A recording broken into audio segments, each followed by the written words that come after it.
Assalamualaikum warahmatullahi wabarakatuh. Salam sejahtera untuk kita semua. Bapak dan Ibu penilai yang saya hormati, perkenalkan saya Elsa Puspasari SPD MPD, dosen program studi pendidikan ekonomi Fakultas Ekonomi dan Bisnis Universitas Jenderal Sudirman. Video ini merupakan bagian dari pernyataan diri dosen dalam unjuk kerja Tridharma Perguruan Tinggi atau PDD UKTPT untuk sertifikasi dosen tahun 2026 khususnya bidang pengajaran. Mata kuliah ini memiliki bobot 3 SKS dengan kode mata kuliah KPE 241534 dan diberikan kepada mahasiswa semester 3. Perkuliahan diselenggarakan dalam 16 kali tatap muka dengan rincian 14 kali pertemuan materi dan 2 kali pertemuan masing-masing untuk UTS dan UAS. Mata kuliah kewirausahaan membahas tentang konsep, prinsip, karakteristik, serta proses pengembangan kewirausahaan, peluang usaha, menyusun perencanaan bisnis, mengelola sumber daya, mengambil keputusan bisnis, serta mengembangkan inovasi yang berorientasi pada kebutuhan pasar. Capaian pembelajaran lulusan atau CPL yang dibebankan pada mata kuliah ini antara lain CPL 6 dan CPL 7 yang tertuang dalam RPS yang tentunya sudah tervalidasi oleh Korprodi dan Gugus Penjaminan Mutu. Sedangkan capaian pembelajaran mata kuliah atau CPMK yang diharapkan pada mata kuliah ini adalah mahasiswa mampu mengevaluasi keberlangsungan usaha dan merumuskan strategi pengembangan bisnis yang adaptif, inovatif, berdaya saing internasional, serta berorientasi pada keberlanjutan sosial dan lingkungan dengan menjunjung tinggi nilai kejujuran. Untuk mencapai target tersebut, materi dirancang dalam beberapa sub CPMK. Khusus dalam cuplikan pembelajaran hari ini, kita berfokus pada sub CPMK 4, yakni mahasiswa mampu mengevaluasi keberlangsungan usaha, mengidentifikasi faktor-faktor penyebab keberhasilan dan kegagalan usaha, serta merumuskan alternatif solusi dan strategi pengembangan usaha yang adaptif, inovatif, berbasis teknologi, berdaya saing internasional, serta memperlihatkan kepedulian sosial, lingkungan, dan pengembangan potensi kearifan lokal. Model pembelajaran yang saya terapkan pada mata kuliah ini adalah pendekatan scientific learning dengan model case-based learning sesuai dengan RPS. Metode pembelajaran di kelas meliputi ceramah interaktif dengan diskusi kelas. Saya memberikan materi dan RPS yang langsung dapat diunduh oleh mahasiswa melalui e-learning Unsud, yakni LDRU. Referensi utama yang digunakan adalah buku dasar-dasar kewirausahaan dan literatur lain, serta ditunjang dengan integrasi penelitian dan pengabdian yang telah dilakukan. Pada proses belajar mengajar melibatkan komunikasi dua arah melalui diskusi kelas, tanya jawab, recall knowledge, dan pemanfaatan perangkat digital. Terkait assessment atau penilaian, pada mata kuliah kewirausahaan, komponen penilaian terdiri dari aktivitas partisipatif meliputi tugas, kuis, dan keaktifan, hasil proyek, UTS, dan UAS. Untuk aktivitas partisipatif yang terdiri dari tugas, kuis, dan keaktifan memiliki bobot 20%, hasil proyek sebesar 50%, dan UTS serta UAS masing-masing 15%. Selanjutnya, Bapak dan Ibu akan menyaksikan cuplikan proses pembelajaran tatap muka saya bersama mahasiswa Program Studi Pendidikan Ekonomi Fakultas Ekonomi dan Bisnis Universitas Jenderal Sudirman pada pertemuan ke-14 materi bisnis model kanvas. Bapak Ibu, selamat menyaksikan. Bismillahirrahmanirrahim. Assalamualaikum warahmatullahi wabarakatuh. Waalaikumsalam warahmatullahi wabarakatuh. Oke, salam sejahtera untuk kita semua. Alhamdulillah hari ini kita ketemu lagi ya di mata kuliah kewirausahaan. Sebelum kita memulai perkuliahan pada hari ini, alangkah baiknya kita berdoa menurut agama masing-masing. Berdoa disilahkan. Berdoa selesai. Oke, teman-teman semua mahasiswa mahasiswi, sebelum kita lanjut juga, hari ini saya pengen tahu yang berangkat siapa dan tidak. Tentunya kalian bisa presensi langsung di Teraversa dengan scan barcode tersebut ya. Silahkan bisa scan, nanti presensinya akan langsung terrecord ya.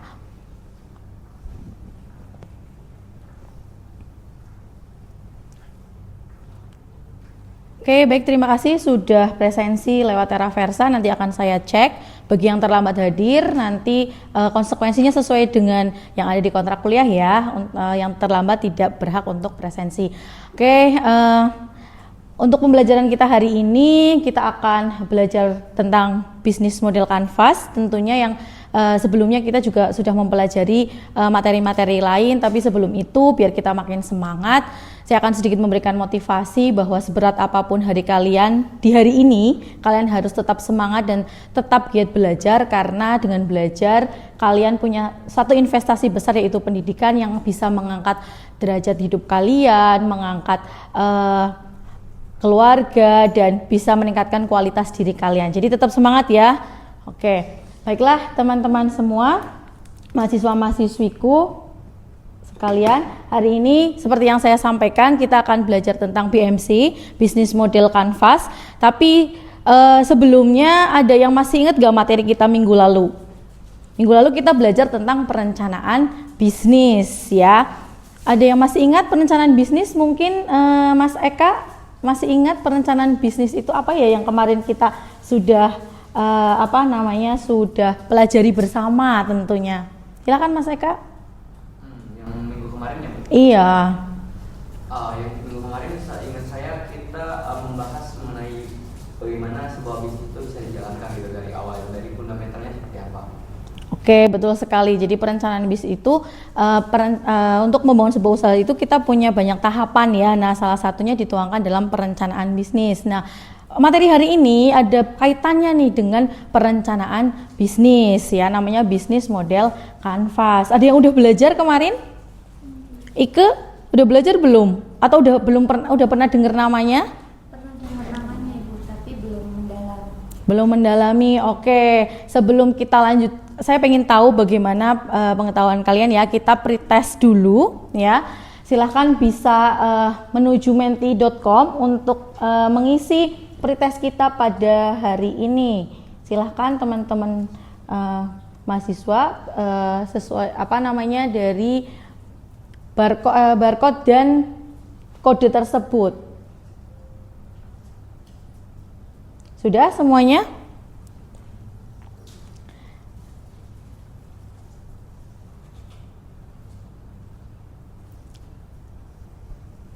Oke, apabila sudah, kalian bisa langsung menjawab pertanyaan yang ada di menti.com tersebut. Oke, ini sudah ada yang menjawab ya. Apa sih yang diketahui tentang BMC? Ini sudah ada yang menjawab soal pretestnya. Ada BMC suatu rancangan untuk model bisnis. Bisnis model kanvas, bukan Canva ya, tapi kanvas. Oke. Kemudian alat perencanaan bisnis. Oke. Ya, terima kasih sudah menjawab pertanyaan atau pretest sehingga saya bisa ketahui kalian sudah memahami materi pada hari ini atau sudah setidaknya tahu belum materi pada hari ini. Nah, mata kuliah kewirausahaan dengan materi bisnis model kanvas merupakan materi yang berada di CPMK 4, sub CPMK 4 juga, di mana capaian pembelajarannya itu adalah mahasiswa diharapkan mampu mengevaluasi keberlangsungan usaha, mengidentifikasi faktor penyebab keberhasilan dan kegagalan usaha, serta merumuskan alternatif, solusi dan strategi pengembangan bisnis yang adaptif, inovatif, berbasis teknologi, berdaya saing internasional, serta memperhatikan kepedulian sosial, lingkungan, dan pengembangan potensi kearifan lokal. Itu ya, jadi kemampuan yang diharapkan seperti itu. Oke, lanjut. Bisnis model kanvas tadi kita sudah lihat juga bahwa kalian mengidentifikasinya bahwa itu adalah perancangan bisnis, suatu alat ya, betul sekali. Bisnis model kanvas itu merupakan satu model pengembangan bisnis yang dipopulerkan oleh Alexander Osterwalder, yaitu metode atau alat yang bisa digunakan dalam manajemen sebuah perusahaan atau usaha sebagai rincian strategi untuk menjelaskan, mendesain, menciptakan, serta membedakan sebuah rencana bisnis yang bisa nanti berkembang. Nah, pertanyaannya, kenapa sih BMC itu penting untuk dibuat pada sebuah usaha? Coba Mbak Stefani. Untuk tahu apakah model bisnis itu layak untuk dijalankan atau tidak. Oke, baik. Mbak Rara mungkin sebelah sana. Mungkin untuk bisa menganalisis resiko yang akan dihadapi oleh suatu perusahaan. Oke, satu lagi Mbak Intan, apa nih? Kenapa sih penting BMC itu? Karena bisa mengetahui potensi dari perusahaan tersebut atau manajemennya itu bagaimana. Oke, betul sekali bahwa bisnis model Canvas itu penting bagi sebuah usaha karena merangkum strategi-strategi yang akan dibuat sebuah usaha yang terangkum dalam satu halaman visual yang mudah dipahami, sehingga ketika mau mengembangkan usaha, seorang pengusaha itu atau orang yang baru mau memulai usaha itu tadi tahu apa sih yang harus dilakukan, strateginya bagaimana, segmentasi pasarnya seperti apa, mereka tahu secara rinci untuk mengembangkan sebuah usaha. Dan apa hubungannya nih perencanaan bisnis sama BMC? Coba Mbak. Mungkin dari perencanaan tersebut dikembangkan menjadi BMC itu, kayak dimasuk-masukin ke dalam elemen. Oke, betul ya. Kalau boleh saya melengkapi, hubungannya adalah perencanaan bisnis itu kan luas. Kita merencanakan dari berbagai hal, dari strategi, manajemen, keuangan, tujuan perusahaan. Nah, BMC ini digunakan sebagai analisis lanjutan untuk pengembangan usaha, di mana strategi perusahaan itu ada tertuang di sana. Kemudian tujuan tujuan perusahaan bisa tercapai dengan lebih maksimal atau optimal lagi. Nah, BMC ini terdiri dari 9 pilar atau 7 sampai 9 pilar utama yang merangkum proses bisnis mulai dari value perusahaan, segmen pelanggan hingga struktur finansial. Nah, ini gambarnya seperti kenapa disebut kanvas, bukan kanva ya, karena kita seperti menggambar di sebuah lembaran ya, satu halaman visual. Ada yang 7, ada juga dikembangkan 9 kalau lebih rinci lagi. Nah, umumnya ini memang 7. Di situ ada infrastruktur produksi, keseimbangan finansial, dan pasar serta pelanggan. Nah, di dalam bisnis model Canvas ini terdiri dari 3 pilar utama atau komponen utama. Ada visibility atau dukungan dari internal ya atau belakang, desirability itu ada yang paling depan yang berhubungan dengan eksternal, kemudian viability atau fondasinya dari struktur keuangan. Jadi di dalam Canvas ini ada 7 yang saya sampaikan ini, ada key partnership, key activity, kunci dari key resources itu dari sumber dayanya, value proportion, customer relationship, channels, customer segment, cost structure, dan revenue stream. Nah, ini nanti akan dijelaskan menjadi penjelasan. Kenapa tadi disebut analisis dan menjelaskan pengembangan usaha? Karena di kotak-kotak ini, di kamar-kamar ini, di kolom-kolom ini nanti kita akan menentukan usahanya apa, kemudian apa yang menjadi key partnership, apa itu key activity, dan sampai di revenue stream. Nah, kita mulai dari yang berhubungan dengan eksternal atau yang paling depan tadi ya. Di desirability ada customer segment dan value proportion.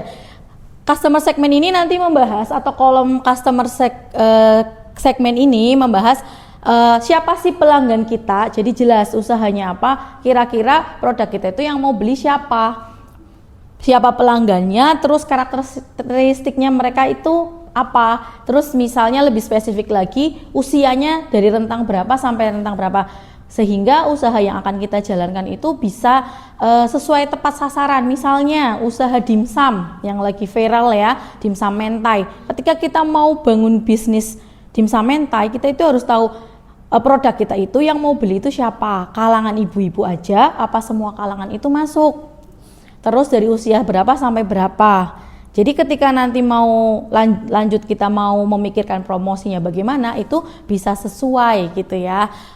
Nah, itu nanti akan dituangkan di sini. Ditulis customer segment, siapa segmentasi pasar kita, siapa pelanggannya dari usia berapa sampai usia berapa, jenis kelaminnya mungkin. Kalau misalnya semua usia, ditulis aja semua usia, dari usia sekian sampai sekian. Oke, kemudian ada value proportion. Nah, nilai perusahaan. Apa sih yang membuat orang di sini, untuk kolom ini nanti diisi apa sih yang nilai yang bisa perusahaan kalian atau usaha kalian berikan? Kenapa sih customer itu harus milih beli dimsum mentai di tempat kalian? Apa yang membuat mereka itu harus beli di tempat kalian? Keunikannya, nilainya, ya. Masalah yang bisa menyelesaikan permasalahan dari si pelanggan. Misalnya pelanggan itu pengen makan dimsum, Tapi belinya harus di tempat kalian karena apa? Karena dimsum kalian sehat, terbuat dari oat misalnya tepungnya, atau dari ada daun kelornya atau yang berbau kesehatan ya. Itu tergantung tadi dari nanti segmentasi pasarnya menyasar kemana. Jadi saling berkaitan. Dalam membuat bisnis kanvas itu tidak bisa sendiri-sendiri tapi harus saling berkaitan karena untuk mencapai tujuan usaha tadi ya. Oke, selanjutnya untuk membangun relasi dengan pelanggan kita membutuhkan beberapa hal ya, saluran-salurannya ya, ada di situ kolom channels dan customer relationship. Kalau channels itu nanti membahas atau yang diisi dalam kolom channels itu adalah kita mengisi lewat media apa, saluran apa pelanggan itu bisa tahu informasi tentang usaha kita gitu ya.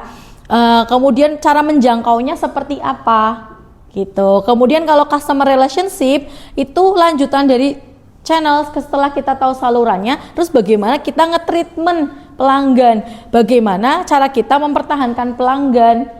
Ya misalnya kalau dalam usaha bisnis misalnya dimsum, kalian bisa pakai strateginya atau mengisi pada customer relationship ini ngasih kartu itu loh pelanggan yang misalnya beli 1 dapat 1 stempel, nanti kalau 10 gratis 1. Nah itu adalah upaya dalam pemenuhan customer relation ya, relationship. Atau misalnya seperti beberapa gerai kopi sekarang kan ngeluarin tumbler ya, kalau pakai tumblernya nanti gratis atau dipotong 2.000 gitu ya.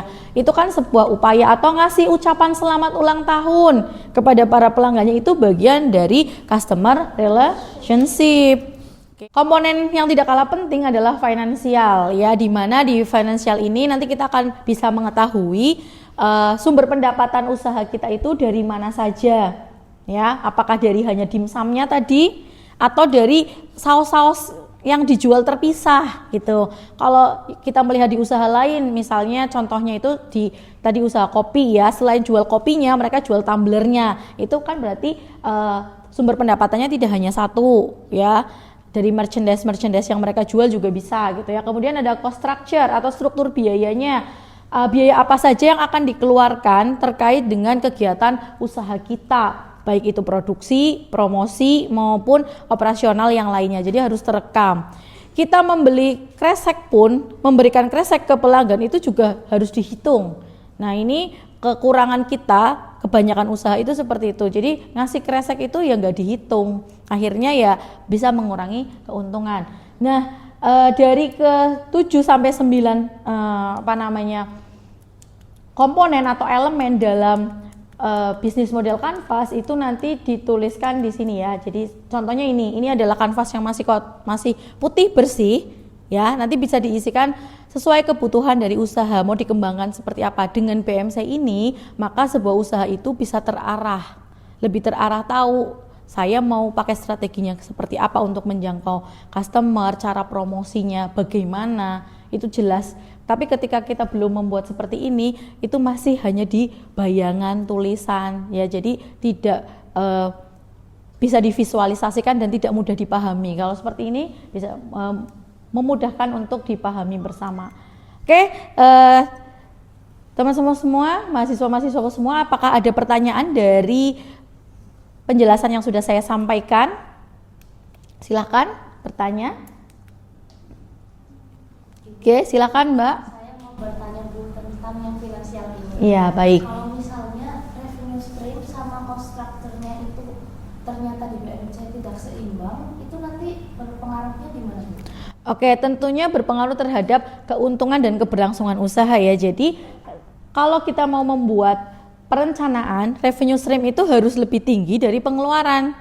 Jadi misalnya kita hanya punya satu pendapatan nih dari dimsum aja, tapi pengeluaran kita banyak, maka kita harus melakukan efisiensi atau hal-hal apa yang sekiranya bisa menambah pendapatan gitu ya. Gitu Mbak Vivi. Oke, terima kasih pertanyaannya. Apakah ada pertanyaan lagi? Belum ada? Oke, kita lanjutkan. Setelah ini akan ada satu studi kasus yang saya berikan ya. Nanti silakan kelompok ini dibagi dua, yang kanan dan kiri, untuk menganalisis satu kasus ya. Kasusnya di sini adalah kopi kekinian ya, kopi susu kekinian. Saya berikan kasus adalah Kopi Janji Jiwa. Tahu Janji Jiwa ya? Di mana Kopi Janji Jiwa itu dulunya itu sangat ramai dan banyak gerainya, tapi sekarang semakin menyusut dan tergantikan oleh kopi-kopi yang lain. Nah, silahkan kelompok kalian ya masing-masing membuat analisis kanvasnya, bisnis model kanvas dari Janji Jiwa. Perlu dikembangkan seperti apa bisnis tersebut. Saya beri waktu sekitar 10-15 menit ke depan, kemudian nanti akan kita bahas bersama. Silakan berkumpul, ya bisa saling hadap-hadapan ya. Oke, boleh. Nanti kursinya jangan lupa diperbaiki lagi setelah diskusi ya.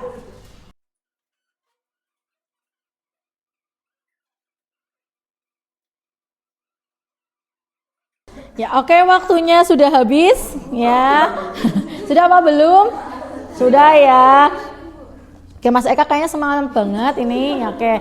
Ya, waktunya sudah habis. Kita bedah bersama-sama ya tentang usaha Kopi Janji Jiwa. Nah, menurut kelompok 1 nih, kita mulai dari key activity-nya dulu. Key activity, key partnership ya.